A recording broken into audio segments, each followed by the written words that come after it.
Good day, welcome to Mr. Johan Pabi.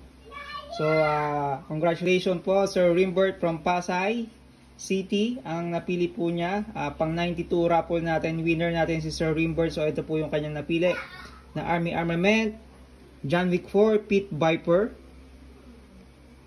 Ayan, so, solid, ganda.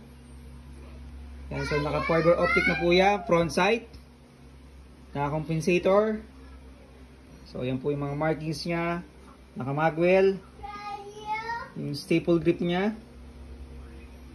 Yan po mga markings. John Wick 4. Ito po yung ginamit ni Keanu Reeves nung chapter John Wick 4 na movie. Yan. Yan. So, may next raffle po tayo. Sa mga gusto pong tumaya sa aking raffle, PM lang po kayo. Yan. Congratulations po, Sir Rimbert. Thank you.